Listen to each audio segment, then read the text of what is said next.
Buenos días a todos, Shabbat Shalom. Espero que se encuentren bien. Vamos a seguir el día de hoy con nuestro estudio de Introducción a la Torá, nuestra lección número 2. Vamos a orar y vamos a dar inicio a esta reunión.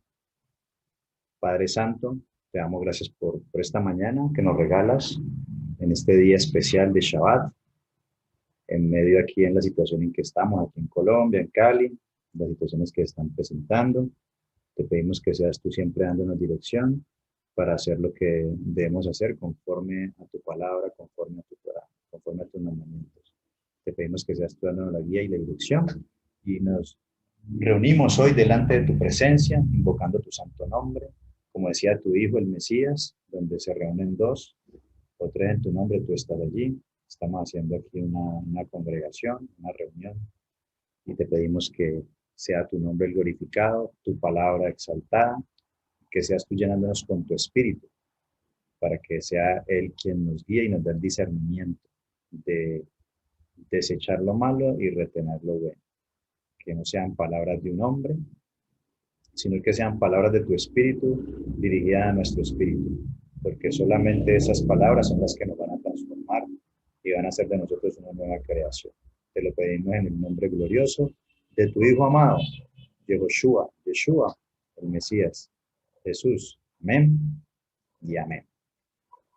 Bueno, hace 8 días estábamos viendo, nos introducimos en este tema de las funciones y propósitos de la Torá vistas desde la misma Biblia, y vamos a verlo desde el principio. ¿Cuál era esa función, ese propósito? Y estuvimos viendo algunas funciones y propósitos de la Torá y estuvimos viendo aquí rápidamente para retomar. Estuvimos viendo algunas de ellas, como su función creadora de los cielos y de la tierra, y cómo estas leyes y esa palabra sostienen el universo, y que ese mismo Dios que dio esas leyes dio unas instrucciones que llamamos, conocemos como leyes espirituales, que son las que permiten que no haya caos, ¿no? Que no haya desorden. Esa palabra de Dios en todos sus aspectos viene a organizar, a ordenar, a sincronizar todo, que todo se sostenga de la manera en que tiene que sostener. Cuando nos salimos de esas leyes viene el caos. Y veíamos también que, bueno, esa palabra sigue estando, de acuerdo a unos textos que leímos de Jeremías, pues sigue estando vigente. El hecho de que siga saliendo el sol, la luna, las estrellas, que el pueblo de Israel esté, que no se puedan explorar en su totalidad los cielos y la tierra, nos muestra que pues esa palabra de Dios, tanto sus leyes físicas como esas leyes espirituales, en ese contexto de Jeremías, están vigentes. Vimos también que esa palabra es la que sostiene todo, y que esa manifestación, bueno, ya entendíamos desde la clase anterior a ella, de que Yeshua era esa Torah viviente, ¿no? Vimos también que esa palabra nos da sabiduría e inteligencia. Esa palabra, esa, esa Torah, es la que nos va a dar sabiduría e inteligencia, es la que nos va a distinguir de las demás naciones, es la que nos va a hacer producto de admiración de las demás naciones, por la cual ellos van, por sus juicios justos, las demás naciones iban a entrar a conocer a ese Dios, ¿no?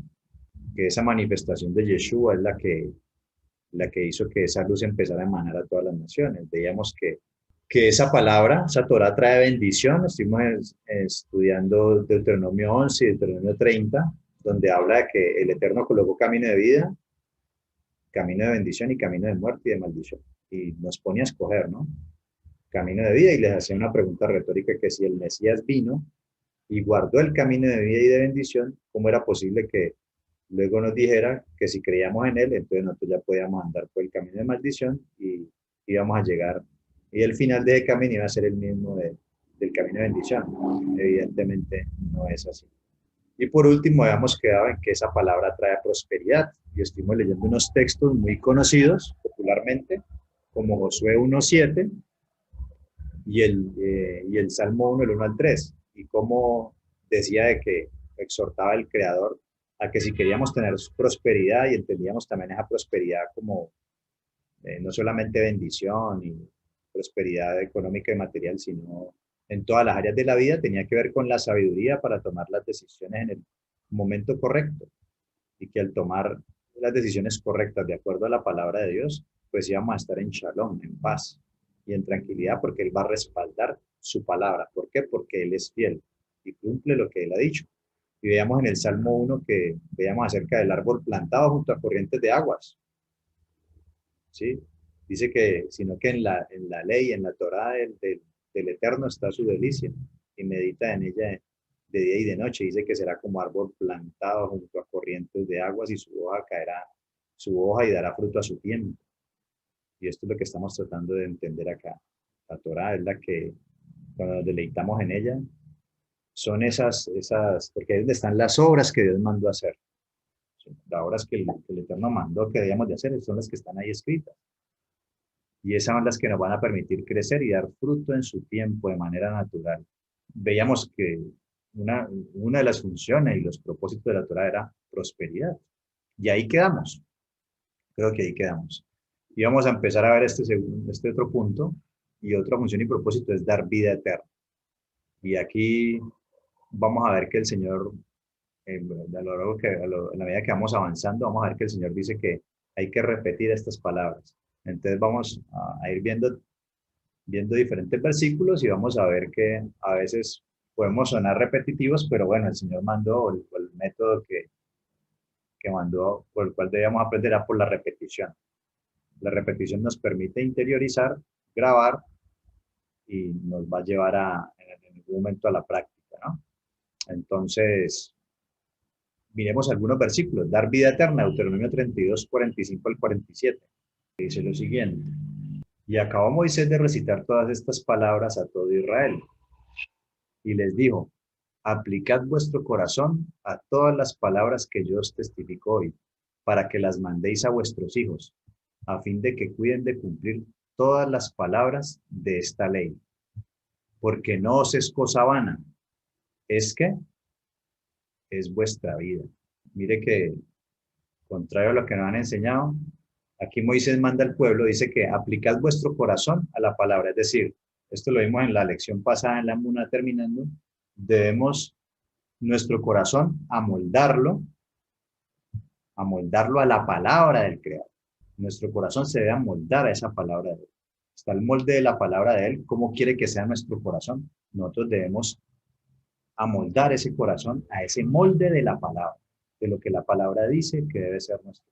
No amoldar la palabra al corazón de nosotros, que eso es lo que muchas veces, o la mayoría de las veces, o la mayoría de la gente hace. Lo que hacen es amoldar la palabra al corazón, a nuestros pensamientos, a nuestros sentires, a nuestras maneras de ver, de pensar, que no tienen nada que ver con Dios muchas veces, sino que tienen más que ver con la concupiscencia o los malos deseos de nuestro corazón.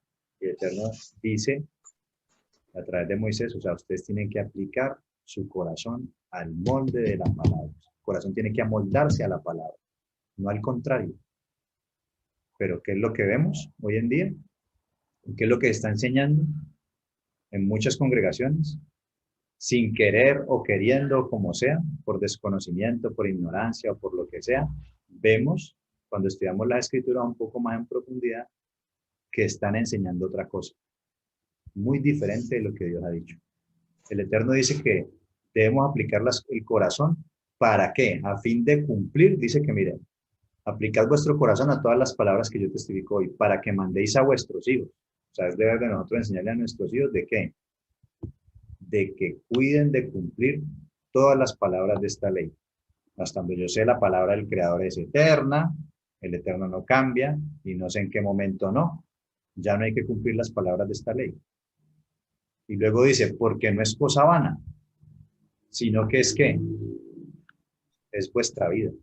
¿Por qué? Porque Él dijo que seguir, oír su voz y guardar sus mandamientos, cumplir la Torá, es el camino de vida.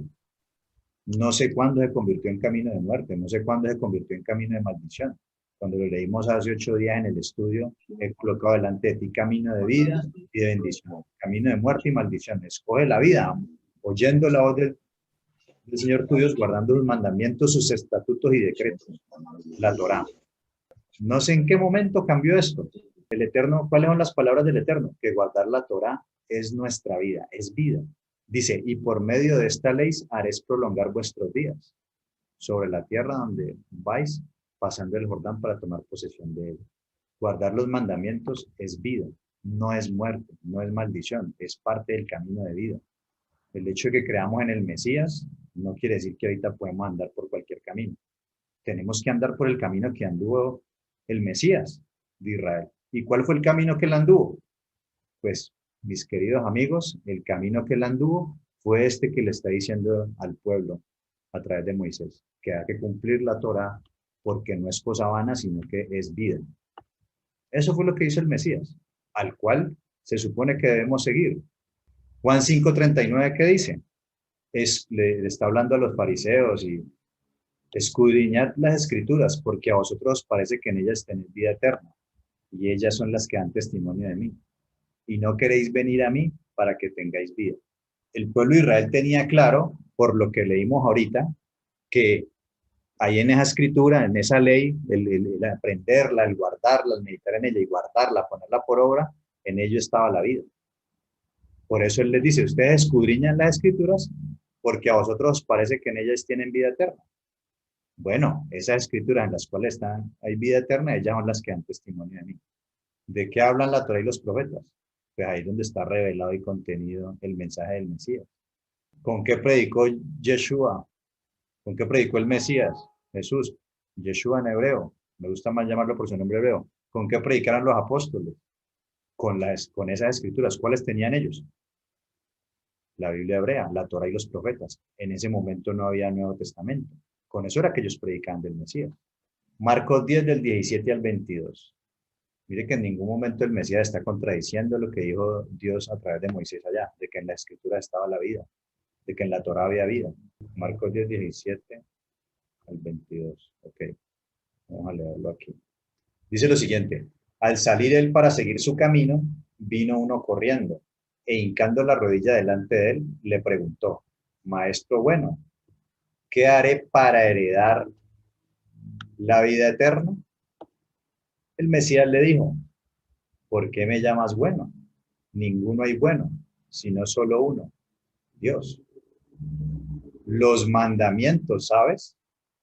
No adulteres, no mates, no hurtes, no digas falso testimonio, no defraudes, honra a tu padre y a tu madre. ¿Sí? Aquí citó algunos mandamientos que tienen que ver con ¿qué? Con tu relación con el prójimo.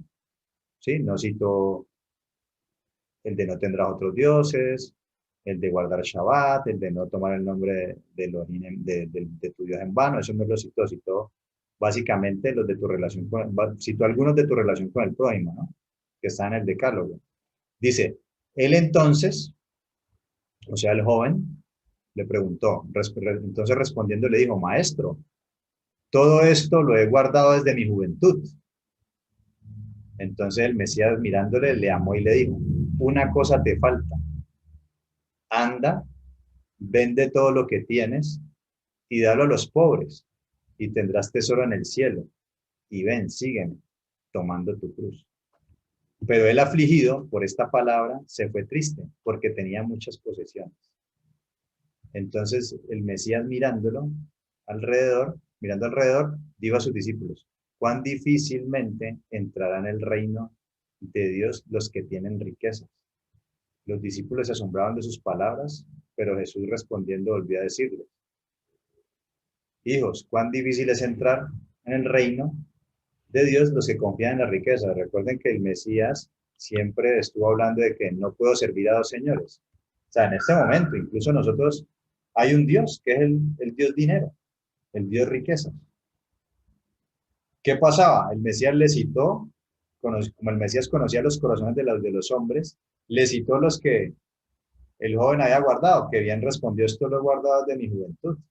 Pero el Eterno el Mesías colocó el dedo en la llaga. Mire que él no le citó los que tienen que ver con tu relación con el Creador. ¿Por qué? Porque lo que quería mostrarle él era que no tenía su corazón con el Creador. Su corazón estaba con otro señor. Y ese señor eran las riquezas, las posesiones. Sí, él ayudaba, él no cometía adulterio, no hacía lo otro, pero su corazón no estaba con el Creador. Su corazón estaba con su dinero y sus posesiones. No tenía la confianza puesta en el Creador, sino en sus posesiones. Estaba quebrantando los mandamientos. Y los más importantes, los que tienen que ver con el bendito. Tenía otro Dios. Por eso le era difícil despegarse de ellos. Y esa es una de las dificultades que tienen, de acuerdo a lo que plantea aquí el Mesías, los que tienen los ricos.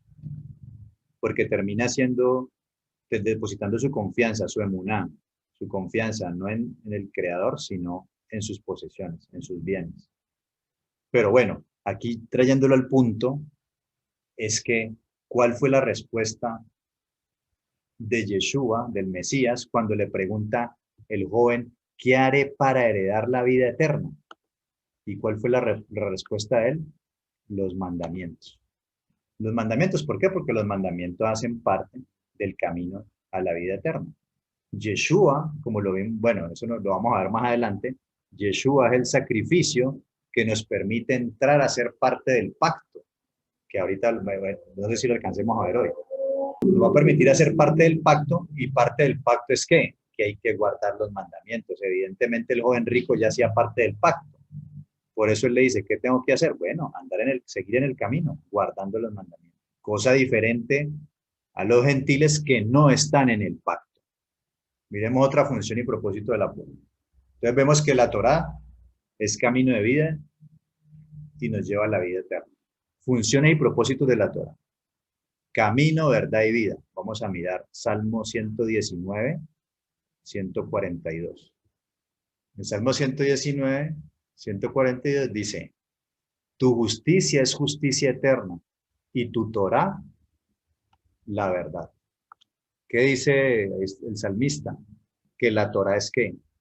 La verdad. Vamos a mirar más versículos. Ahí mismo el Salmo 119, 151. ¿Qué nos dice?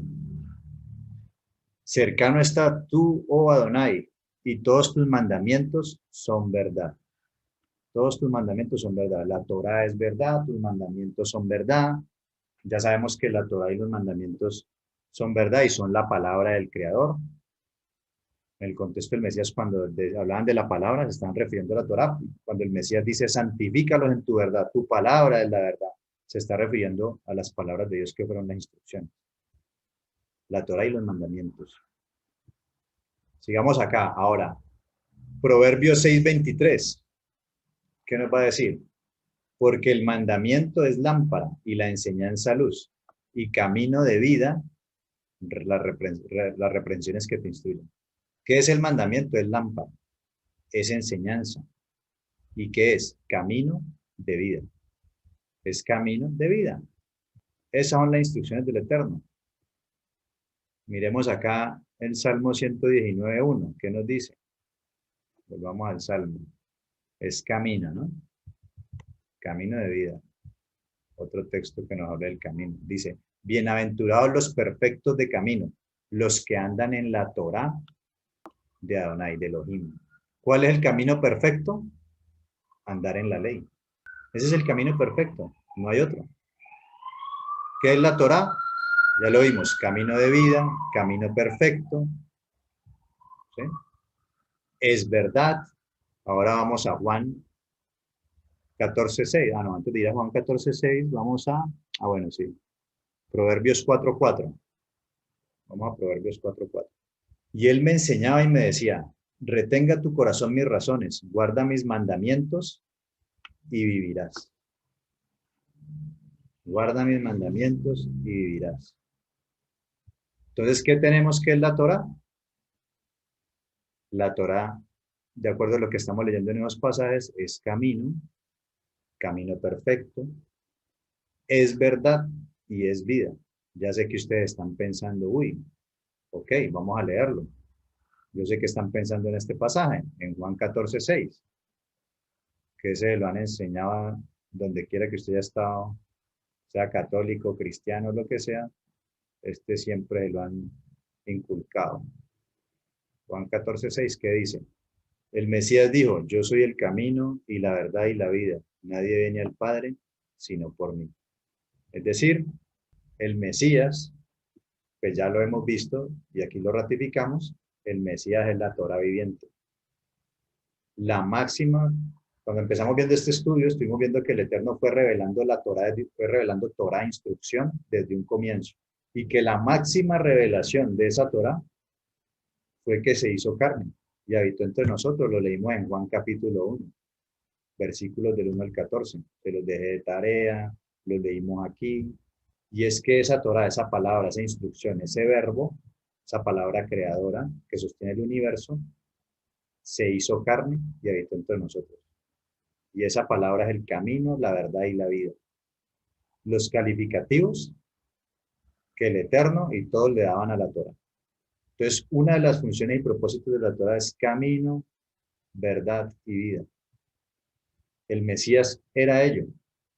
Vino el Mesías a guardar la Torah, a mostrarnos cómo debíamos guardar la Torah, cuál era el espíritu del mandamiento, porque en aquel momento ya estaban desviando, y no puede ser que ahorita estemos predicando y estén enseñando, bueno, no estoy predicando yo eso, pero no puede ser que ahorita se esté predicando y se esté enseñando de que no hay que guardar la Torah, que la Torah es maldición, que guardar la ley es estar en maldición. Cuando leemos la escritura y no encontramos por ningún lado eso. Vemos es otra cosa, vemos que es camino, que es verdad, que es vida, y no se sacan esos textos como lo expusimos al comienzo, que era lo que generaba la controversia, unos textos de Pablo mal interpretados, que bueno, a lo largo de este estudio vamos a entrar a mirar un poco ello, ¿no? Pero aquí estamos colocando un antecedente, un precedente, y esta mentalidad de todos estos versículos que estamos leyendo, desde el Tanaj, que eran los libros con los cuales predicaba el Mesías y con los cuales predicaron los apóstoles, eso que estamos leyendo, eso era lo que ellos tenían en la cabeza, no otra cosa. Ellos tenían era esto que estamos leyendo, un pensamiento toraico, porque Dios lo mandó, lo ordenó Dios, no lo ordenó un hombre.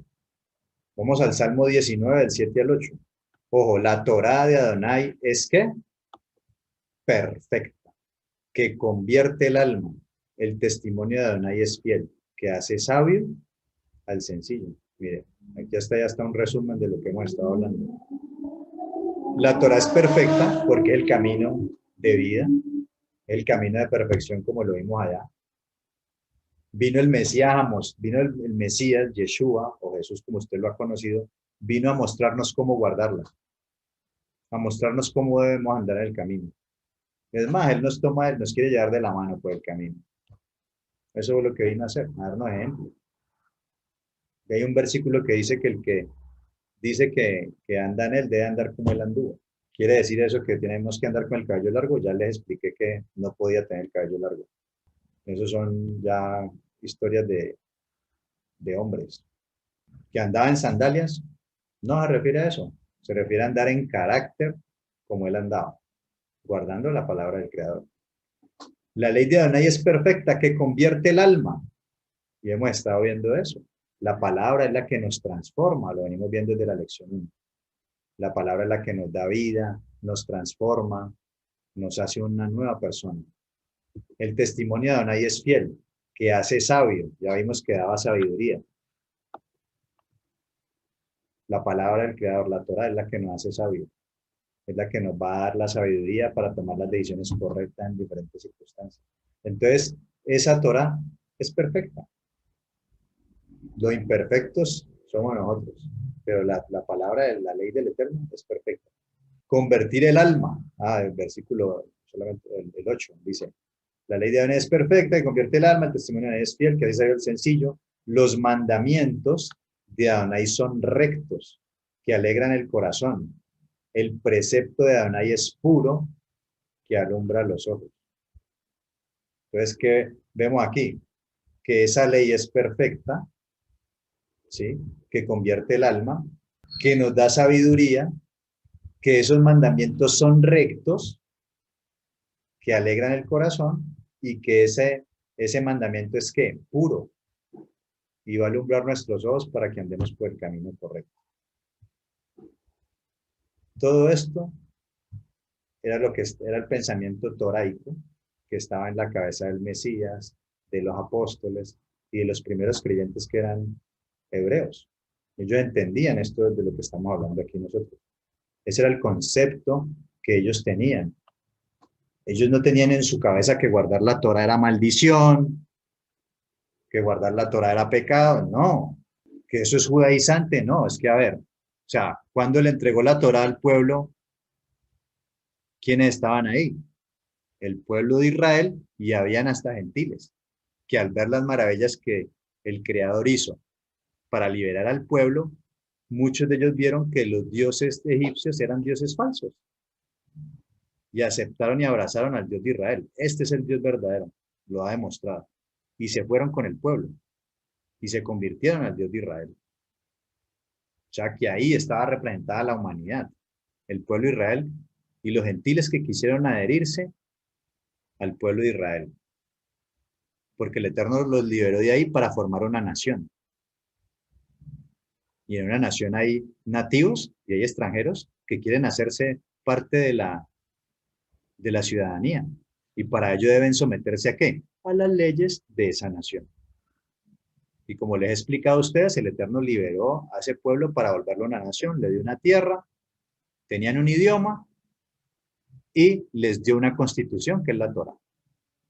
Leyes, decretos, estatutos, los cuales ellos debían seguir.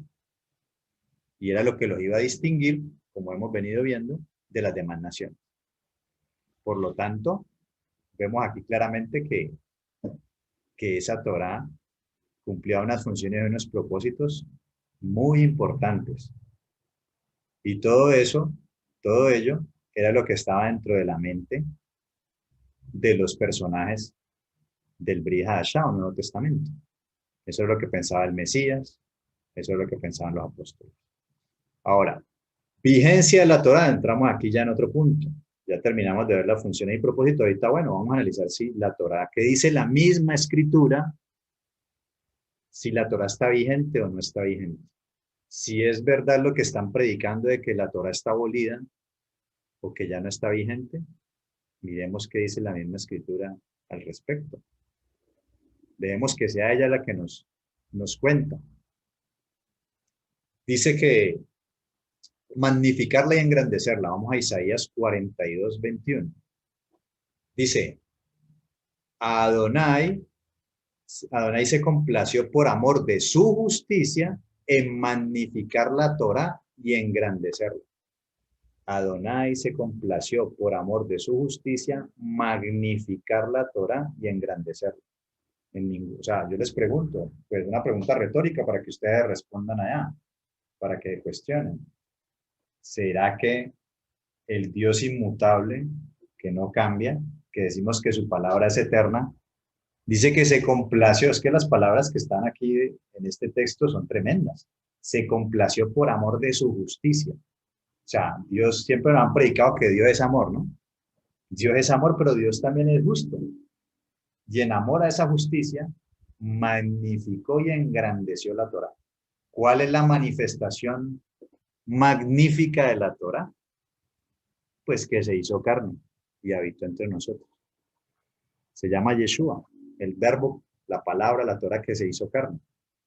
Se magnificó y se engrandeció la Torá. Además, se hizo carne y hueso para venir a enseñarnos cómo es que tenemos que guardarla.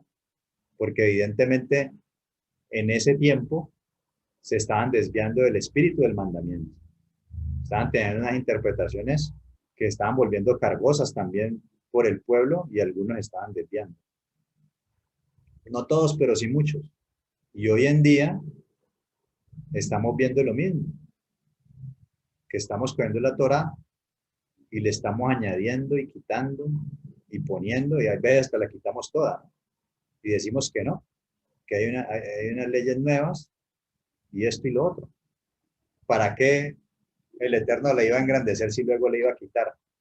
¿O para qué dijo todo eso de que era bendición, de que era camino de vida, si luego no sé en qué momento cambió de parecer y dijo que ya era maldición? Bueno, es que él no ha dicho eso. Ahora, vigencia de la Torá. Dice aquí para siempre, Deuteronomio 29:29. Me gusta mucho este versículo. Deuteronomio 29:29 dice lo siguiente. Las cosas secretas pertenecen a Adonai nuestro Elohim, mas las reveladas son para nosotros y para nuestros hijos, para siempre, para que cumplamos todas las palabras de esta ley. Mire, muchos se enfrascan en este pedazo, en las cosas secretas. Las cosas secretas pertenecen a nuestro Elohim. Y muchos se enfrascan en discusiones por esas cosas secretas que no vamos a conocer, sino cuando estemos delante de la presencia del Creador, que no vamos a poder resolver.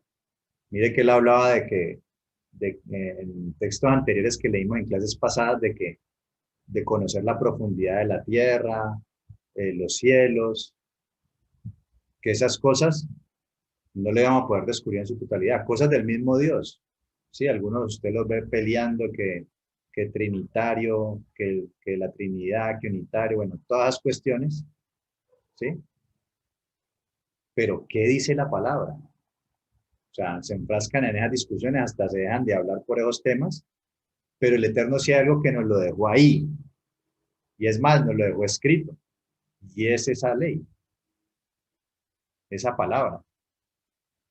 Muchos se enfrascan peleando esto y uno dice, vea, hay muchas cosas que ustedes no van a comprender, no van a dar cuenta, pero hay algo que sí les revelé, y es más, las dejé por escrito. Mas las reveladas son para nosotros y para nuestros hijos, ¿para cuándo? Para siempre. Para siempre. Para que cumplamos todas las palabras de la Torá. O sea, el Eterno nos reveló a Torá para que la guardáramos y se las transmitiéramos a nuestros hijos y así sucesivamente, generación en generación. ¿Por cuánto tiempo? Por siempre. Porque es el camino de vida. En palabras del Eterno, palabras del mismo Mesías. Lo vimos ahorita. ¿Qué debo hacer para la vida eterna? Mantenerte en el camino de Dios, que es oír su voz y guardar sus mandamientos. Eso es lo que debemos hacer.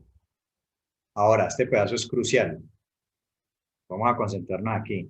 Parte del antiguo pacto, bueno, algunos hablan de que no, que es que el Antiguo Testamento y ahorita el Nuevo Testamento, y que ya ahorita la ley está abolida, y entonces ahorita estoy en la gracia, y que ya la ley no, que eso es estar en mal. Bueno, vamos a leer cómo así que el antiguo pacto y el nuevo pacto. Bueno, vamos a Éxodo 24.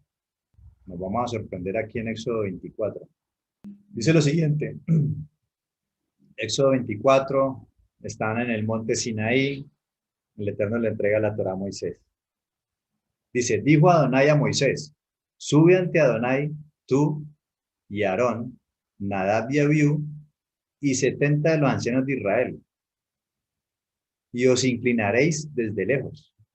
Pero Moisés solo se acercará a Elohim, Elohim Dios, y ellos no se acerquen, ni suba el pueblo con él. Solamente ¿quién se podía acercar? Moisés. Algunos se acercaban a determinada parte y ya después solamente Moisés era el único que podía acercarse lo más cercano a Dios. Dice, y Moisés vino y contó al pueblo. ¿Qué le contó Moisés al pueblo? Todas las palabras de Adonai y todas las leyes. Y todo el pueblo respondió a una voz y dijo, haremos, o sea, el pueblo se comprometió y dijo, haremos todas las palabras que Adonai ha dicho. Repito, vino Moisés, o sea, Moisés subió y habló con el Creador. Bajó y le contó todas las palabras al pueblo y todas las leyes. Y el pueblo se comprometió a que harían todas las palabras que el Creador había dicho. Dice, y ojo con esto, y Moisés escribió todas las palabras de Adonai. ¿Quién las escribió? Moisés. Y levantándose de mañana, edificó un altar al pie del monte y 12 columnas según las 12 tribus de Israel. Y envió jóvenes de los hijos de Israel, los cuales ofrecieron holocaustos y becerros como sacrificios de paz a Adonai. Y Moisés tomó la mitad de la sangre y la puso en tazones y esparció la otra mitad de la sangre sobre el altar. ¿Qué iban a hacer? Iban a hacer el pacto, el famoso pacto mosaico, que tanto se habla. Y dice, y tomó, ¿qué? El libro del pacto. ¿Cuál libro? Bueno, un libro que él escribió, que fue el que escribió aquí. Dice, y tomó el libro del pacto y lo leyó a oídos de todo el pueblo, el cual dijo, haremos todas las cosas que Adonai ha dicho y obedeceremos. O sea, todas las palabras y todas las leyes que Dios le dijo a Moisés y que él las contó al pueblo, todas esas palabras él las escribió. Él escribió esas palabras. ¿Y qué fue lo que resultó de ahí, de esas palabras? El libro del pacto. No dos tablas de piedra. Las dos tablas de piedra son un testimonio de que Dios le dio a Moisés la Torá, todas las leyes. Y esos 10 mandamientos, digamos que son bases de todas las demás leyes que se escribieron en este libro del pacto. O sea, el pacto mosaico no es solamente lo que no pasan en las películas, que son dos tablas de piedra, no, son todas las leyes que el Eterno le dio a Moisés y que fueron escritas en un libro. Y por eso hablamos de la Torá, que está contenida en el libro de Éxodo, Génesis, en el libro de Génesis, Éxodo, Levítico, Número, de Deuteronomio, que son todas las leyes que escribió ahí. Ese es el libro del pacto. Y lo leyó a oídos del pueblo, el cual dijo, haremos, el pueblo se comprometió a hacer todas esas leyes. Eso usted no lo sabía porque no lo habían contado. Dice, entonces Moisés tomó la sangre y roció sobre el pueblo y dijo, he aquí la sangre de ¿qué? Del pacto que Adonai ha hecho con vosotros sobre todas estas cosas. ¿Cuál era el pacto? Que el pueblo se comprometió a obedecer todas las palabras de la ley que estaban en el libro. Ese es el pacto. Y que el Eterno iba a ser su Dios. Elohim, el Creador, el que nos liberó, va a ser nuestro Dios y nosotros nos comprometemos a guardar todas sus leyes, que no son solamente 10 mandamientos, sino es un libro del pacto. Ese fue el compromiso del pueblo, ese fue el pacto. Miren que se echó la mitad de la sangre y la esparció sobre el altar y se leyó el libro y ellos se comprometieron ahí. Ahí está el pacto. Y luego mire lo que dice. Y subieron Moisés y Aarón, Nadab y Abiú, y 70 de los ancianos de Israel, y vieron al Dios de Israel, y había debajo de sus pies como un embaldosado de zafiro, semejante al cielo cuando está sereno, mas no extendió su mano sobre los príncipes de los hijos de Israel. Y vieron a Dios, y comieron y bebieron. Porque normalmente cuando se cierran los pactos, se hace una comida. Dice, entonces Adonai dijo a Moisés, sube a mí al monte y espera allá, y te daré tablas de piedra y la Torá y mandamientos que he escrito para enseñarles. O sea, aparte del libro del pacto, pues sí estaban las tablas de piedra y todo esto que servía como testimonio de que Dios le habló a Moisés. Por eso se conoce como, ¿se acuerdan al comienzo cuando vimos el tema que les decía que la Torá de Moisés? Y que muchas veces cuando leemos el Nuevo Testamento, ellos dicen la Torá de Moisés. No es que sea que Moisés la mandó, no, es que Dios, Moisés fue el mediador. Moisés fue el que la recibió directamente y él se la transmitió al pueblo. Entonces, por eso se dice la Torá de Moisés. Pero no es que Moisés se la haya inventado, no, se la dio Dios. Y se levantó Moisés con Josué, su servidor, y subió al monte de Dios. Y dijo a los ancianos, esperadnos aquí hasta que volvamos a vosotros. Y aquí Aarón y Hur están con vosotros, el que tuviere asuntos, acuda a ellos. Entonces Moisés subió al monte, y una nube cubrió el monte. Y la gloria de Adonai reposó sobre el monte Sinaí, y la nube lo cubrió por 6 días. Y al séptimo día llamó a Moisés de en medio de la nube. Y la apariencia de la gloria de Adonai era como un fuego abrasador en la cumbre del monte, a los ojos de los hijos de Israel.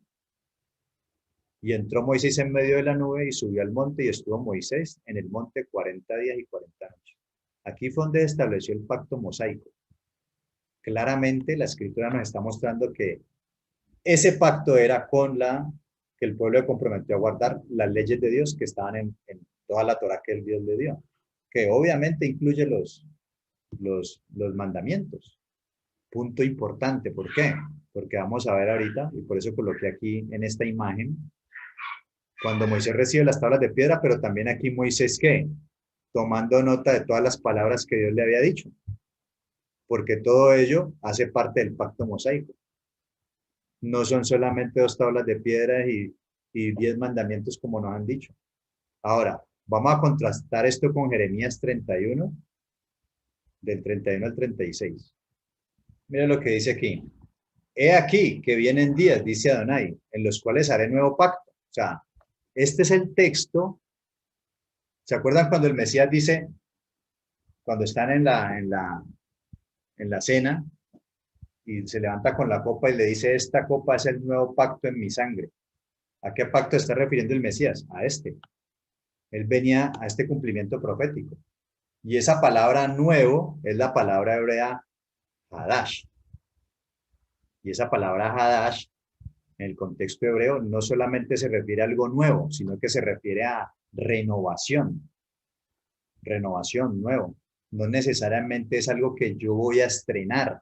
Nosotros acá en un contexto, el contexto de nosotros nos dicen nuevo y es algo que apenas apareció, es algo que voy a estrenar, algo que antes no estaba, que es la primera vez que apareció. En el contexto hebreo, la palabra Hadash tiene que ver con renovación. Por eso se habla de principio de mes, se le llama Rosh Hodesh. Y esa palabra Hodesh viene de la palabra Hadash. Y Rosh Hodesh significa luna nueva, que es un ciclo de la luna que de hecho nosotros acá en español le llamamos luna nueva. ¿Y qué quiere decir eso? Que estamos estrenando luna, que dejó de ser la luna, dejó de ser y Dios colocó otra. No, se está refiriendo a una renovación del ciclo de la luna. De la misma manera aquí debemos entender esto y ya lo vamos a ver por qué. Porque él está diciendo que va a renovar el pacto. ¿Cuál pacto? Recuerden que después de que el pueblo recibe la Torá, el pueblo va a bajar, y eso lo ven hasta en las películas, adora un becerro de oro. Y ahí quebrantó el pacto, y aquí lo va a recordar, dice. Y aquí que vienen días, dice Adonai, los cuales haré nuevo pacto con la casa de Israel y con la casa de Judá. Y aquí es necesario saber algo. En un punto en la historia, cuando se establecieron los reinos de Israel, reinó el primer rey humano que tuvo el pueblo fue Saúl, luego David y luego Salomón. Y después con uno de los hijos de Salomón, el reino se divide. Israel se divide en dos. Al norte se les va a llamar Casa de Israel, que estaba compuesto por 9, 10 tribus. Recuerden que el pueblo de Israel eran 12 tribus. 9, 10 tribus. Y al sur se va a conocer como la Casa de Judá, que es donde estaba la tribu de Judá, Benjamín, y también habían levitas. Se dividió, se dividieron. Y en un punto en la historia vino el imperio asirio, más o menos en el año 721, y se llevó cautivo a la casa del norte, a esta casa de Israel. Y la mayoría, pues eran casi 10 tribus, eran 10 tribus, la mayoría se asimilaron entre las naciones, se volvieron gentiles. O sea, se olvidaron de Dios y se volvieron como cualquier otro, idólatras, adorando otros dioses, bueno, se asimilaron entre las naciones. Los que sí sobrevivieron fue el reino o la casa de Judá, que estaban en Judea, al sur. Y desde ahí es donde se les empieza a llamar judíos, porque eran del reino de Judá, había estaba el reino de Israel y el reino de Judá en que se había dividido. Y se le llamaba reino o casa de Israel. A esta casa de Israel se le conocía como la casa de Efraín, casa de Israel o reino de Israel. Y a estos del sur se le conocía como casa o reino de Judá. Y desde ahí, por eso le va a empezar a llamar judíos. Y en la época del Mesías, ¿cómo se le decía a todos ellos? Judíos, porque eran del reino de Judá. La casa de Israel prácticamente había desaparecido. Y mire que el nuevo pacto, ¿con quién es? Con la casa de Israel y con la casa de Judá. En ningún lado dice ahí que es con gentiles. Porque sabe una cosa, esos gentiles, ¿quiénes son?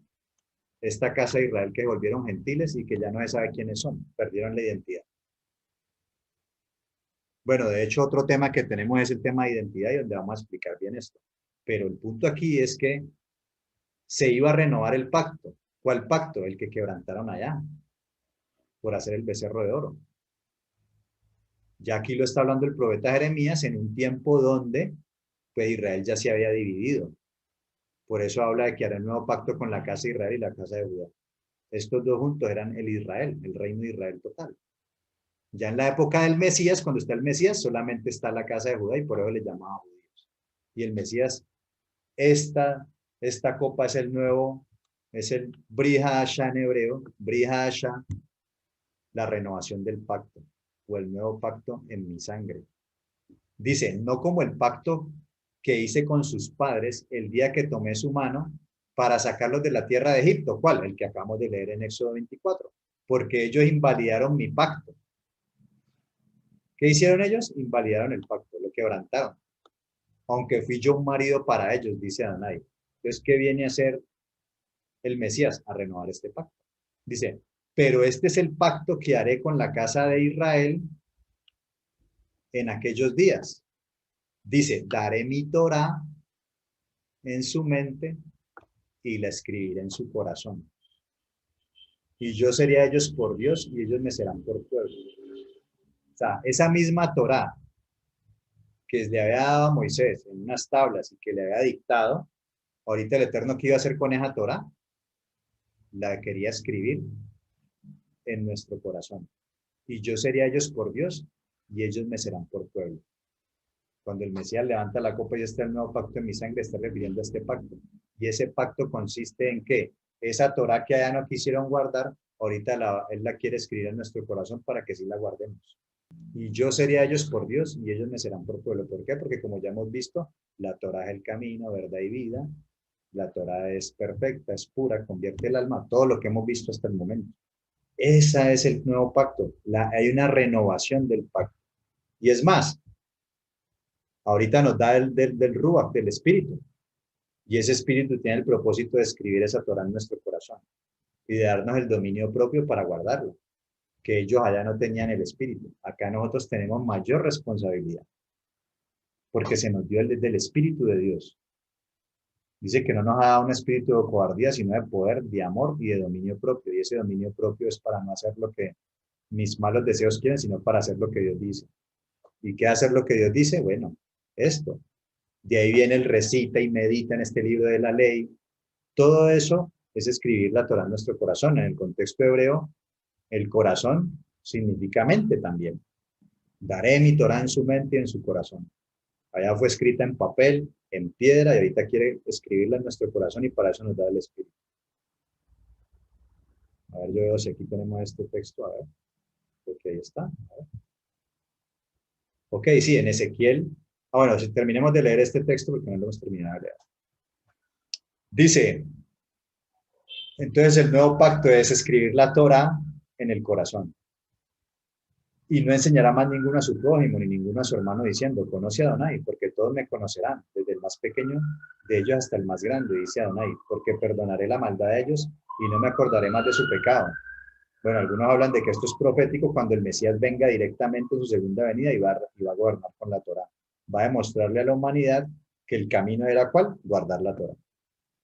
Dice, así ha dicho Adonai, que da el sol para la luz del día y las leyes de la luna y de las estrellas para la luz de la noche, que parte el mar y braman sus ondas. Adonai de los ejércitos es su nombre. Esto lo vimos la semana pasada. Si faltaren estas leyes delante de mí, dice Adonai, también la descendencia de Israel faltará para no ser nación delante de mí eternamente. Y aquí estamos viendo de que ese Elohim, ese Dios que dio las leyes de la luna, las estrellas, las leyes físicas, también dio las otras leyes espirituales, que también Él las dio y que también no faltarán, no pueden faltar. Por eso dice que si todas estas leyes faltan, pues Israel no existiría. Pero vemos que esas leyes no faltan, el sol se sigue saliendo y poniéndose donde debe, sigue todo girando en su sitio, Israel sigue existiendo y es que la Torah sigue vigente. Dice, así ha dicho Adonai, si los cielos arriba se pueden medir y explorar hacia abajo los fundamentos de la tierra, también yo desecharé toda la descendencia de Israel por todo lo que hicieron, dice Adonai. Los cielos todavía no han podido explorar, ni aún ni siquiera la tierra, ni el mar. Israel sigue siendo descendencia, la Torah sigue estando vigente. Y ese es el Brit Hadashah, un nuevo pacto, no es que el otro lo desecharon, no, ahorita tenemos más responsabilidad, porque vamos a ver que nos va a dar el Espíritu para guardar esa Torah que los antiguos no guardaron, sino que la quebrantaron rápidamente. Miremos aquí Antes de que nos acabe el tiempo, miremos ahí Ezequiel 36, 24 al 27. Mira lo que dice. Y mire que está hablando a Israel, ¿no? Dice, vamos a leerlo del 22, dice, por tanto día la casa de Israel, recuerdan que ahorita estamos leyendo, haré pacto con la casa de Israel y la casa de Judá, que la casa de Israel se volvieron gentiles, por tanto día la casa de Israel. Así ha dicho Adonai el Señor. No lo hago por vosotros, oh casa de Israel, sino por causa de mi santo nombre, el cual profanasteis vosotros entre las naciones donde habéis llegado. Y santificaré mi grande nombre, profanado entre las naciones, el cual profanasteis vosotros en medio de ellas. Y sabrán las naciones que yo soy Adonai, dice el Señor, cuando sea santificado en vosotros delante de sus ojos. Y yo os tomaré de las naciones, y os recogeré de todas las tierras, y os traeré a vuestro país. Esparciré sobre vosotros agua limpia, y seréis limpiados de todas vuestras inmundicias, y de todos vuestros ídolos os limpiaré. Y mire lo que dice, os daré un corazón nuevo, y pondré espíritu nuevo dentro de vosotros, y quitaré de vuestra carne el corazón de piedra, y os daré un corazón de carne. Y mire lo que dice, y pondré dentro de vosotros mi espíritu, y haré que andéis ¿en qué? En mis estatutos, guardéis mis preceptos, y los pongáis por obra. ¿Cuándo fue derramado el espíritu? En Pentecostés, Shavuot, Hechos capítulo 2. Se derrama el espíritu. ¿Y para qué derrama el espíritu? Para que andemos en sus estatutos, preceptos y los pongamos por obra. Pero, ¿qué se está enseñando hoy? Se está enseñando en contra de todo esto. Se está predicando una cosa contraria. Se está diciendo que ahorita ya no es más por la ley, ahorita es por el espíritu. Como si el espíritu viniera a hacernos no guardar la ley. Cuando el espíritu nos iba a dar era ¿para qué? Precisamente para que anduviéramos en las leyes, preceptos y estatutos. Y acá estamos diciendo que yo ahorita ya no es por la ley, ahorita es por la gracia, y ahorita yo tengo el espíritu, y es en espíritu y no en ley, cuando se supone que es espíritu. O sea, vimos que el pacto es precisamente escribir la ley en nuestro corazón y nos da ahorita de su espíritu, nos dota de su espíritu para que tengamos dominio propio de guardar los estatutos y preceptos. Bueno, la ley. Eso es lo que enseña la Torah, eso es lo que enseña la Escritura, eso es lo que enseña las profecías. Con esto era que enseñaban los apóstoles, porque no había Nuevo Testamento, esto era el entendimiento que ellos tenían. ¿Será que estamos por no conocer estos textos y conocer la Torá y los profetas? ¿Será que estamos solamente leyendo el Nuevo Testamento e interpretando desde ahí sin conocer el comienzo del libro? Yo creo que sí. Yo creo que estamos tergiversando las palabras del Nuevo Testamento, Brija Hasha, pacto renovado.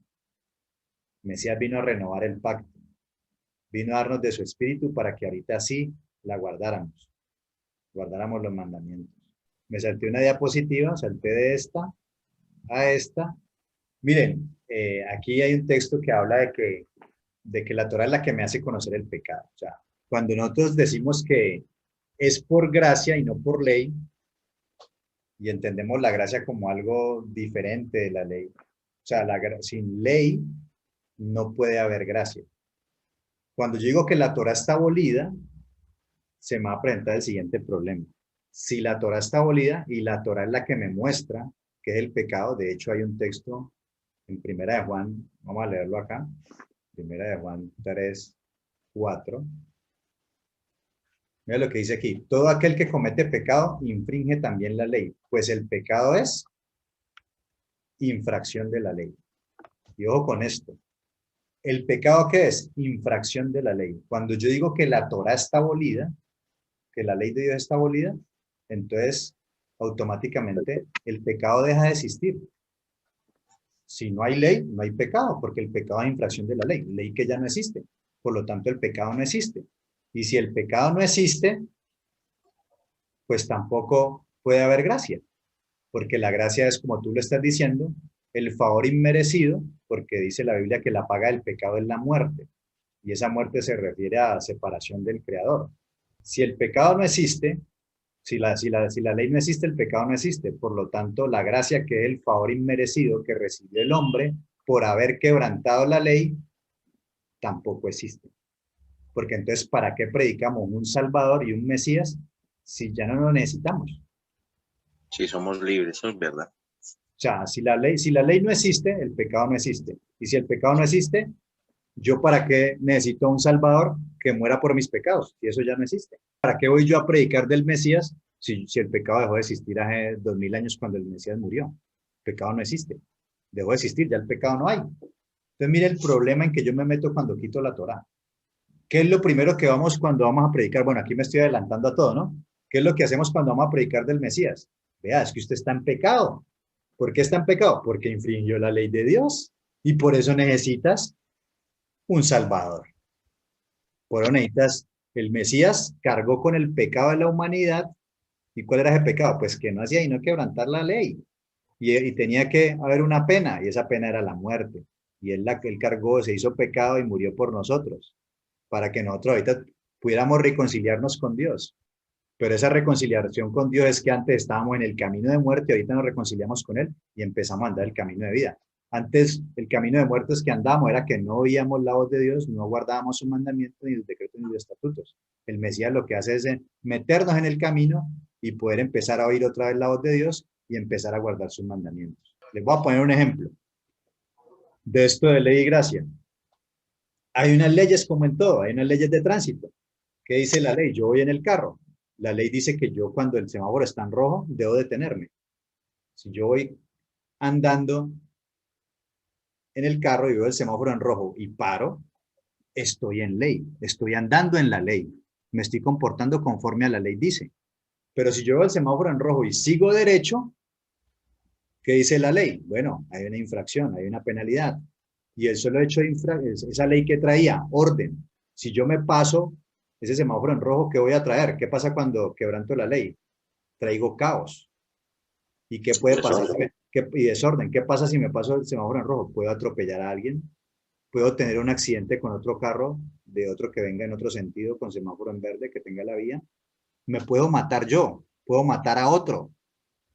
Si hay cámaras, pues bueno, me están viendo, me toman la foto, me va a llegar la multa a mi casa. Hay una penalidad por ello, por infringir la ley. Esa es la muerte, la paga el pecado de muerte, te puedes morir, una infracción, todo eso es el resultado. Ahora, si yo me paso el semáforo en rojo, supongamos, y me pilló un guarda de tránsito, que es el encargado de aplicar la ley, la justicia, llega y me para y me dice, vea, ¿usted por qué se paró el semáforo en rojo? Te va a poner una multa. Pero digamos que yo me pasé el semáforo en rojo con cuidado porque venía pues con algún herido y necesitaba pasármelo y no sé qué, no sé cómo. Y entonces el guarda va a decidir si aplica gracia conmigo o no, si me perdona o no. Digamos que él escucha mis razones, digamos que en ese momento, bueno, listo, contigo voy a tener gracia, voy a tener misericordia contigo, te voy a Te voy perdonar, a hacer un favor. te voy a perdonar la multa, te voy a perdonar la multa. O digamos en otro, te perdona la multa. ¿Y qué está aplicando? Gracia, misericordia. ¿Quiere decir eso que que yo todas las veces que pase por ahí el semáforo, me lo puedo pasar en rojo? No, No, tengo que seguir guardando la ley. Ahora, si digamos que él me pone la multa y no tenía excusa, no tenía excusa, simplemente me lo pasé en rojo porque así soy, rebelde, y me pone la multa y me sale una multa muy grande y yo me arrepiento y lloro y bueno, y él sí, pero te la pasaste, bueno, me ponen la multa, la paga del pecado es muerte. Y luego llega alguien y me paga la multa. Cuando yo voy a pagarla, no, es que usted le pagaron la multa, alguien vino y se la pagó. Pagó esa plata, ese millón de pesos o de dólares, lo pagó. Ya usted no tiene que pagar nada. Ya usted quedó exento de esa multa, fue perdonado. Que quedé con mi récord de multas e infracciones en cero. Quiere y decir eso va. eso, quiere decir eso que entonces ahorita yo llego y voy a quebrantar todas las leyes. No, De ninguna manera. Antes, con mayor razón, tengo que estar agradecido con Dios. Eso fue lo que hizo el Mesías, pagó la multa por ti, de tus infracciones de la ley. ¿Quiere decir eso que ahorita puedes salir y hacer lo que quieras? No, precisamente ahorita por amor al Mesías, que pagó la multa por ti, vengo yo ahorita así a conocer la palabra de Dios para conocer ese camino y empezar a andar ese camino para no andar infringiendo leyes. Yo creo que ese ejemplo es claro, ¿no? Bueno, Bastante. bueno, vamos a dejarlo hasta ahí porque ya nos extendimos un resto, pero de todas formas aquí el propósito es ir resolviendo esto, que ustedes lo vayan masticando, lo vayan mirando, vayan analizando, vayan pensando. O sea, aquí el punto es que ustedes razonen, piensen, que no traguen entero, que no sigamos haciendo como cuando hacíamos en la iglesia cristiana o católica o lo que ustedes están acostumbrados, que ustedes van allá y les dan una información y ustedes tragan todo entero. ¿No? Muchas veces no analizamos ni pensamos ni nos detenemos a leer la escritura, no. El llamado es que analicemos, pensemos, leamos, conoceréis la verdad y la verdad os hará libres. En la palabra está la verdad. O sea, recuerden en la primera lección cuando vimos los discípulos de Berea, escuchaban la palabra, pero iban y miraban a ver si eso era así, y ahí sí creían. Eso es lo que debemos hacer. Bueno, vamos a dejarlo hasta ahí. Padre amado, te damos gracias por tu palabra, porque es verdad. Tu palabra que es camino, verdad, vida. Palabra que es perfecta, que convierte el alma, que nos da sabiduría, que es camino, verdad y vida, Padre. Gracias por tu Mesías, porque dio su vida por nosotros para enseñarnos, para darnos el ejemplo de cómo es que debemos andar. Gracias por permitirnos estar en este grupo, en esta enseñanza, de poder poco a poco, Padre, ir quitando aquellos errores, que si bien muchos han hecho las cosas con amor y han tratado de hacerlo mejor para enseñarnos las palabras, Padre, pero también hay que ser claros en que hay muchos errores. Han habido muchos errores con las mejores de las intenciones que no hemos podido aprender de ellos, pero Padre, hoy nos está dando la oportunidad de corregir esos errores, de cada vez caminar de una manera mejor delante de ti, de acercarnos más a ti, a través del conocimiento de tu palabra. Así que estamos muy agradecidos, bendito Dios, por darnos esta oportunidad. Permite que tu palabra sea escrita. Llénanos con tu espíritu para que nos escribas tu palabra en nuestro corazón. Danos ese espíritu de poder, de amor y de dominio propio para empezar a caminar conforme a ello, Padre. Quita de nuestra mente y de nuestro corazón lo que no es y coloca lo que es. Coloca lo que tú mandaste, Padre Celestial. Depura todo aquello que no nos ha permitido andar correctamente delante de ti.